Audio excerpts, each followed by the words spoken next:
Srimad Swami Kailashananji Maharaj was a vice president of Ramakrishna Order from 1975 to 1978 till he passed away. He attained Mahasamadhi in 1978 December. I had the blessed fortune, a privilege to be his official sevak from the time I joined in Belumat in 1976, and after 2-3 months, I was posted as a sevak till I was posted to Ranchi in 1977 February. So, for example, for about 9 months, I had the blessed privilege of serving him. Of course, earlier also, I had served him in as a volunteer in in Chennai, in other places. But this was, but that time it was unofficial, or it was informal way. But this time I was the official sevak of Revered Maharaj. Anyway, after a few days, I was posted because his health was not good, and so he had asked for a sevak.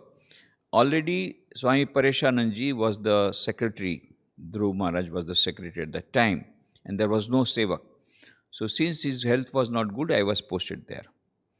And then, after a few days, I found that he was a man who was fully devoted to sadhan bhajan. That is, he was a great japaka. Early morning he would get up and go to the shrine and do japam for a long time, again come back for some little time, do chanting, etc. Again go to the shrine. This went on till 10 o'clock. Then he would come back and do some office work. This was his routine in Chennai, Madras, when he was the president for 26 years. And that is the time when I saw him, same routine. And here also when he became vice president. Then at 11 o'clock he would take bath and all that. And he will take lunch. And again the evening also he will be spending most of his time in the Garb Mandir, in the shrine. So he was a great Japaka, and used to repeat the mantra always, and he used to believe also that he used to say, what is a sadhu without a sadhan bhajan? And he had joined under Mahapurush Maharaj.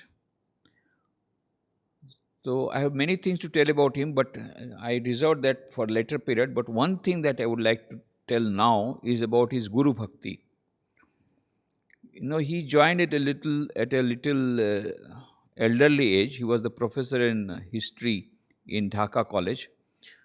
And Mahapurush Maharaj Swami Shivananji loved him so much that he allowed him to join at a later date. Not only that, he gave him sannyas diksha much earlier. Normally it takes a few years. A brahmachari has to wait. Then only he receives sannyas diksha. But since Maharaj was in indifferent health, he did not know whether he will live that long. So maybe for that reason, whatever reason, or maybe because Khoka Maharaj Swami Subodhananji was very fond of Kailashananji, Shailen Maharaj, that he used to pressurize. For whatever reason, Mahapurush Maharaj told Kailashananji that you get prepared, that you will get sannyas diksha on the Kali Puja day. And the whole of Belumat, they were all started telling among each other, oh, Mahapurush Maharaj is breaking the rules. Normally sannyas diksha is given on Sri Ramakrishna's birthday, and is given only after a few years have passed. But here that brahmachari has come just recently, and he is breaking the rule and giving sannyas so quickly. Like that, the talks were going on. Now, Kailashanji Maharaj had so much respect and so much love towards his guru, Swami that is Mahapurush Maharaj, that he came to Mahapurush Maharaj. All these things what I am telling, I heard from himself directly. So he prostrated himself before Mahapurush Maharaj and said, I have got a special request to you. Mahapurush Maharaj said, Ki, bolo, speak. And said, you love me so much, and that is why you are wanting to give me sannyas diksha much earlier than the scheduled time. But I'm pained because so many people, so many sadhus, they are speaking so many things about you, that you are breaking the rules and all that. And I feel very bad about it. So you love me so much. What is there? I'm already with you. I'm serving you as your sevak. I'm with you. I don't mind. I will take sannyas later on. What is there? But I can't listen to all these things going on against you. I feel very bad. Then Mahapurush Maharaj became very grave. He said, one who can make the rules can break the rules also. I'll give you sannyas. You will take or not? Tell me. And he shouted like that. And Kailash Anandji Maharaj, he just proceeded, yes Maharaj, I'll take.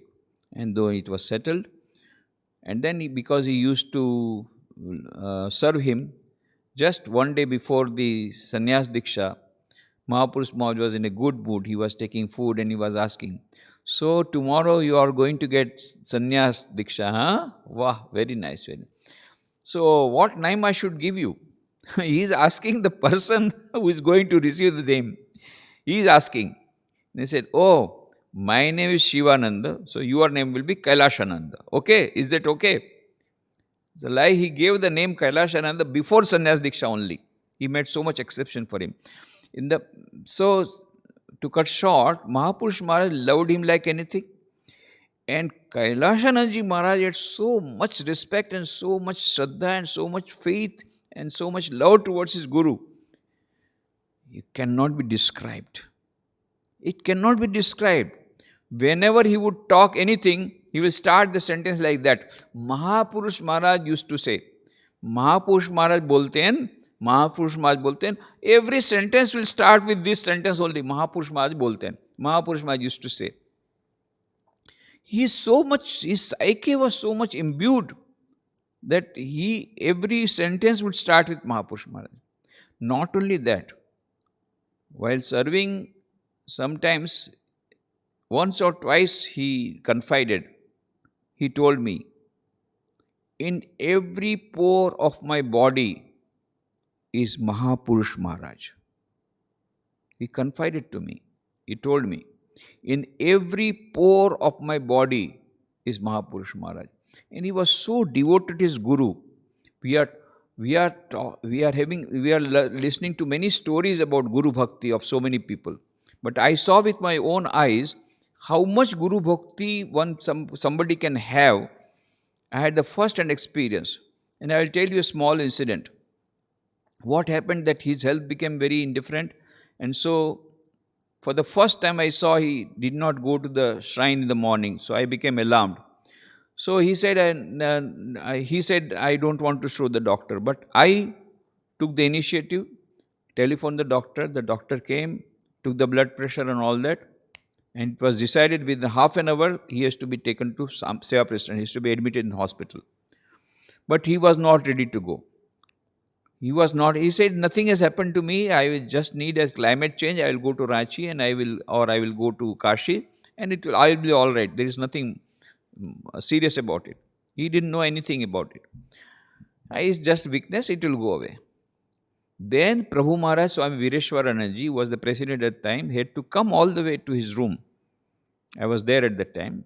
And he started telling, yes, Shailesh Maharaj, you will go to that, have a checkup, that's all. For if you just check up and then come back, then we will decide whether you will go to Ranchi or Kashi. Doesn't matter. Just go and have a checkup. Likewise, he made him ready to go to Seva Prasthana. I was told to get ready within half an hour. So I just bundled up certain things and took some of his clothes, some my clothes. And I remembered that he always used to look upon the photograph of Mahapurush Maharaj. Now and then he would just, whenever he go out of room, he would go for bathroom, he would just prostrate himself before Mahapurush Maharaj. Again he will go here, in the room itself somewhere, again he will come and prostrate himself before Mahapurush Maharaj's photograph. So he was in a habit to prostrate before the photograph of Mahapurush Maharaj for even small here and there going. When he going out of the room, again he will prostrate before Mahapurush. He will come from outside, enter the room, again he will prostrate before Mahapurush. This I knew. So this I remembered. So I took, though it was, I had to pack up the whole thing in a very much haste, still I took the photograph of Mahapurush Maharaj, and of course the photograph of Thakurma Swamiji, Sri Ramakrishna Sarada Devi Swami Vivekananda, the holy trio, and went there, and there was a cabin. In the cabin, Maharaj was admitted, and in the cabin there was a small wooden platform. I put the photograph of Mahapurush Maharaj there. And after everything was settled, I told Maharaj, you see, Mahapurush Maharaj also come with you to see you. And he was so happy. Oh, Mahapurush Maharaj is here. Mahapurush Maharaj is here. You have done very well in bringing this photo. You have done very well. Now again he is congratulating me. You have done very well. You have done very well in bringing this photo. With this small work, he was so happy. I could see that happiness. And I just made a fun, out of fun I said, you see, Mahapurush Maharaj has come to take care of you. And he take it literally, yes, Mahapurush Maharaj has come to take care of me. This was the confidence, this was the faith that he had towards his Guru. His Guru Bhakti was exceptional. So I bow down to revered Kailasharanji Maharaj. Om Shanti Shanti Shanti.